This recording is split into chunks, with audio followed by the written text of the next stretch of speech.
Welcome to a special conversation with Amy Falbaum and guest Terry Ward, COO of Love Management.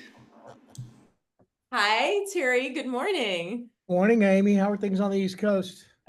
Things are fabulous. Thank you Good. so much for taking the time for this short conversation. COO of Love Management.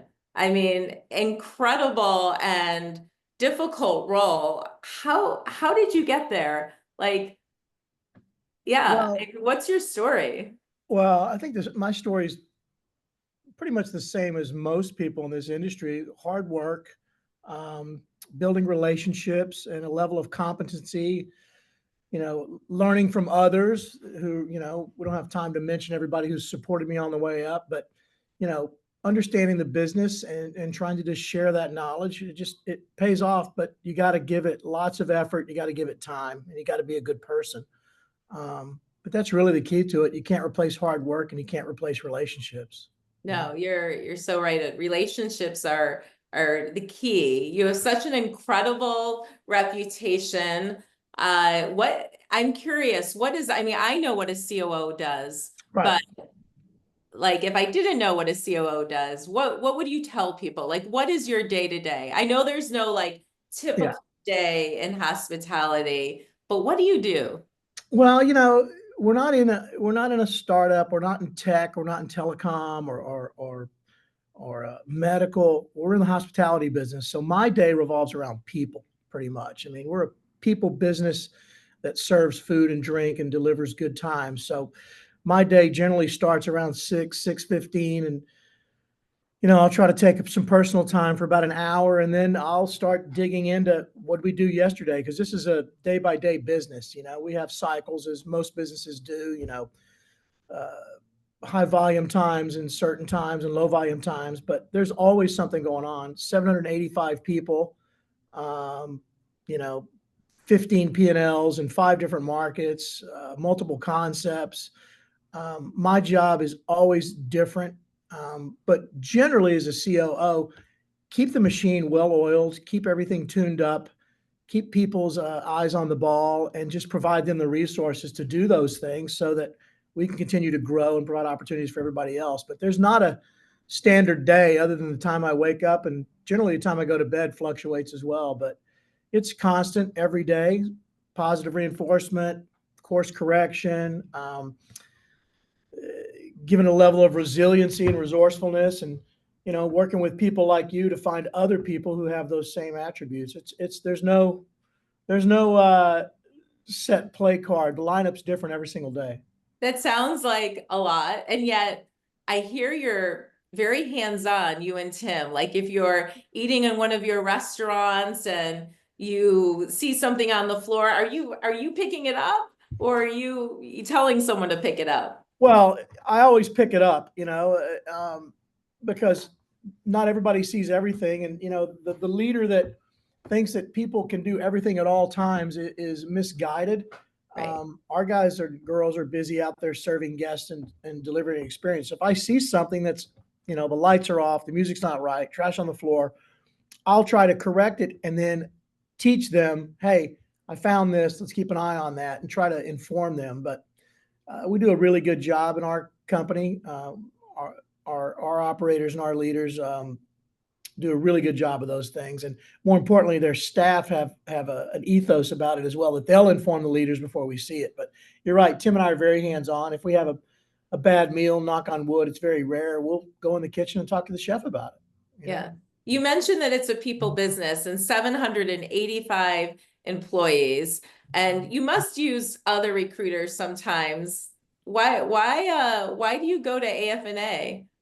Well, quite honestly, there's not a lot of effort. We don't have to separate the wheat from the chaff when we do with AFA. Generally, the candidates we get from you and your organization fit our needs more closely. The margins of tolerance are less with going and doing it yourself. We do have an in-house recruiter for some of the entry-level positions, but we need somebody who comes from the factory with all the bells and whistles. AFA is the one that really delivers. We got a track record with you of, my vice president of operations is selected by you. My CFO has been selected by you. your accuracy is very high. Whereas going with local recruiters, you're recruiting from sort of the same group that everybody's recruiting from. And so we like to, when we go to senior leadership, go to you guys because you get us, you know who we are, and it's much more efficient. We don't waste much time. Thank you, Terry. Yeah, Appreciate it. sure. Terry, what do you look for in talent when you're hiring? Boy, that's a good one. Energy's number one. Got to have energy. You got to positive energy, excitement. I think passion is an overused word, but someone who enjoys being in this business. That's number one. Number two, someone who is open to new ideas, someone who is trainable, someone who uh, is willing to take a bit of a risk to do something maybe outside of their comfort zone or Yeah. show a history of doing that. Um, I also like people who I want to have a beer with.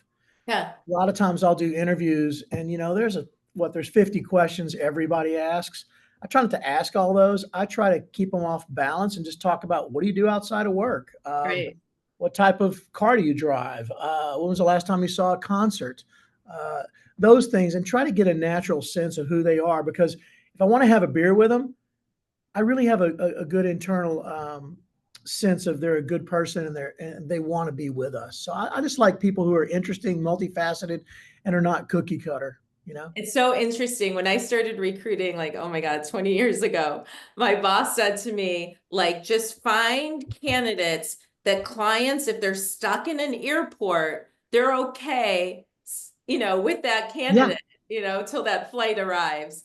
right. Terry, what's a deal breaker? What's like, just a turn off when you start interviewing, the interview process? Well, when you're working with this company and you've got someone at the top like Tim, who's face recognition, famous. A lot of people want to come and get the pixie dust on them. They want to work in our company and be around Tim. And Tim's name is on everything, so they think they're going to be working right next to him all the time. And that's not the truth. You'll rub elbows and you'll get involved with him on some things. But my turn off is when people come in and they want to just immediately get involved in the company to be close to that and aren't willing to work hard and earn that spot. That's one of my pet peeves. Another turnoff to me is talking about money within the first Yeah. 15 minutes. I just, the money will come if you're good at what you do. I've Right. always believed that in my career.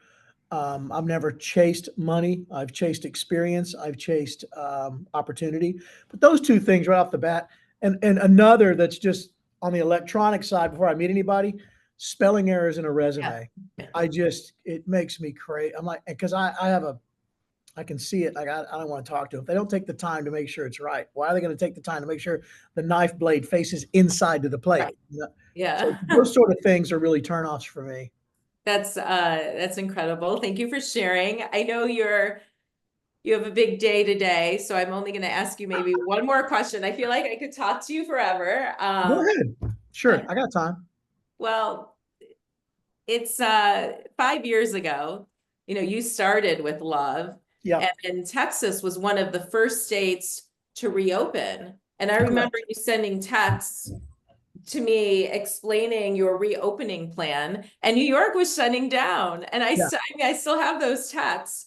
Oh, yeah. How was it like reopening, and how has hospitality changed? And I'm so sorry for this question. I'm sure you're asked this every day, That's okay. but I'm curious. Well, I mean, 5 years seems like 20 years ago. You're right. I relocated from the East Coast to Texas, and I remember taking a train on February 6th from Penn Station to New Jersey. And there was a little scuttlebutt about, they got this virus, this respiratory issue that's happening in Pacific Northwest, Seattle, in that area, and starting to bubble. I'm like, I don't know what that is all about. 9 days later, I'm in Fort Worth, and we're opening 3 restaurants in Houston a month later. And I get here, and here's the new guy, and I'm just trying to figure out where the restroom is, where do I park, how do I get to Houston from here?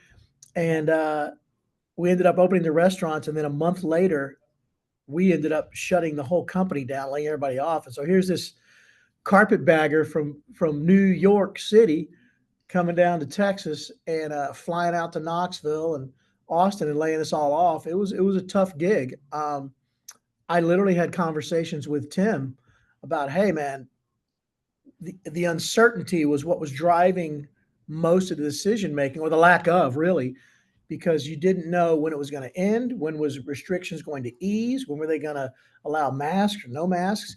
And I got to say, we were very, very lucky to be in Texas, because these Texans and their resiliency and their hard tech sort of pride about their state and their their moxie, just they would not give in to COVID. And there was a lot of debate here in Texas, but Tim and I talked about it and said, what are we going to do? And Tim said, we're going to turn all of our stores into neighborhood support. And I go, what do you mean by that? He goes, we're going to let everybody go. We're going to hold on to our managers. We're going to take reductions in salaries. We're going to do all the austerity measures that everybody else did. He said, but we're going to take this opportunity to reconnect with our neighborhood, reevaluate how it can get more efficient with infrastructure systems, and start developing some revenue streams that are nouveau for us. And so we really focused on that. And, I actually resigned twice during the pandemic. I went to Tim. I said, listen, I'm a month into this thing. I'm the second most expensive person in the company. You're about to use all your capital reserves to stay afloat. There's no reason for me to stay here. I'll come back. I'll save the money. He goes, no, I need you.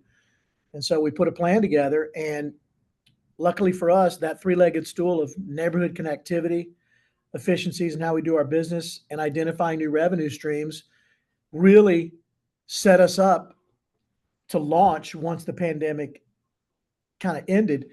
Plus, we were smart about it. We hired a lobbyist in Austin to keep the ear to the ground and let us know what was going to happen in the legislature and out of the governor's office. So if we got 24 to 48 hours notice that they're going to ease restrictions, we were nimble and adaptive and aggressive enough to make plans for that, so that when they announced it, while everybody else was saying, okay, it's going to take us a week, once they ease the restrictions, in a week we'll open, we open the next day. So we were right there at all times, ready to go. And then we just got, we had some luck break our way here and there, but for the most part, it was don't quit, keep going, solve problems every single day, come up with new ways to do things, stay connected to the neighborhood. We fed about 20,000 people for the first 4 weeks, and everything was shut down out of our kitchens. And we just gave food away every day. We fed families. I mean, if you think back about it, we had tables with we were like baccarat dealers with croupiers, moving food across tables to people in bags with masks and gloves. And it was heartbreaking in a way, because you'd see the same families. And our offices are on the north side. It's a Latino neighborhood, and the hospitality industry was devastated here. And so that's where most of them worked. And if you think about it, landscaping was down, manufacturing was down. So there were no jobs for anybody. We'd see the same families every morning from 10 to 12 lined up, 150 cars down the block. And then the same families 4 to 6. Those are the only meals they got. And so it really impressed upon me how the connectivity of a neighborhood really can bring you through some tough times. And it's done well for us now. Some of the revenue streams we identified are still with us. We sell things on Gold Belly. We have licensing deals. And so we had it was a real master class in, I call it surviving, thriving, and then thriving. We kind of moved from survival to thriving. And lucky for us, Tim's relationships with landlords and business leaders and community leaders in the city really allowed us to restart those deals that we had that drove him to find a guy like me. And so we were about a year and a half behind, but we stuck with it, and we're still here. I'm so glad that you stayed, and thank you and Tim and the company for all the great work that you do for the community. How do you think hospitality has changed? Wow. I mean, you've been in it a while, right? I've been in it a while. I can remember certain, big bangs in the hospitality business. The first one for me was 9/11, right? And I was working in Boston at that time. I was a general manager about to move into a regional, and it just shocked you. People have to make decisions. When they're forced to make decisions, you have to make some sort of decision. And so that really, kind of laid the groundwork for labor reduction, business reduction. I'm sure in New York, it was much more terrible than it was in Boston. Then I remember the economic recession in 2008 that really forced consumer habits and drove restaurants to do these crazy things. A lot of them fell out. And then, of course, the pandemic. To me, what's changed the most in the hospitality industry is really three things. The technology and the data that's available at your fingertips is just unbelievable. I mean, I don't want to date myself, but I remember counting a safe with a ledger this big and a pencil and a Me tape too. calculator to tape the thing on the thing to go here, and then sending a picture of it on a fax to say, here's the safe is balanced. So the data at your fingertips, the amount of robust information you can find, and your decision making closing really quickly. You can make decisions really quickly now. That's one thing. Second thing is the workforce. I mean, it's a different workforce here in Texas. You know, I wasn't lucky enough to work here before the pandemic for just a month, but it's just different, you know. And so finding quality people who are willing to do the things we talked about earlier is rare. So the quality of the workforce, the commitment of the workforce, that's another one. And third, just the competition. I mean, competition online, competition with delivery services, all those things really eat away at your opportunities to drive your business. And so managing those three things is how I spend a lot of my time. You know, I could literally spend the whole day answering emails about people wanting me to bring me into some new technology that's going to make me millions in my restaurant, you know, reduce costs, increase your reach, cybersecurity, all the stuff. We have people that help us with that. But those three things to me are really what's changed. You know, it used to, when you did a comp set, you know, a comp analysis about opening a new restaurant, you'd spend 6 to 8 weeks eating out, staying in the hotels, interviewing people, watching ped counts and traffic counts and where's mass transit and all those things to sort of identify where you wanted to put your business and do it. You can do that all in about a day, you know, right now. I can just figure it all out. And those three things really have really changed our industry. If you haven't been able to adapt to rising competition in an avant-garde way, delivery services, home meal replacement, meal kits, all those things, or your systems aren't set up, or your pipelines aren't set up to find people, hire people, train and develop people, and you're not embracing the right technology, because you can get a lot of bad technology as well. Not embracing the right technology, you don't have that three-legged stool for success. And those three things to me are really what's changed since I've been in it. Such terrific knowledge. Thank you. You're Can't welcome. thank you enough, Terry. We love management and we love representing you and learning Oh, from cool. you. Yeah, And we love you guys as well. Your team's great. You know, we love everybody there. You're the first ones we turn to when we need somebody who's quality, right? thank you. Thank you. Looking forward to seeing you in New York City. Thank you for your time. You got it. I'll be there. Thanks for including me. Safe travels. See you. Thank you. Bye. Bye. Bye.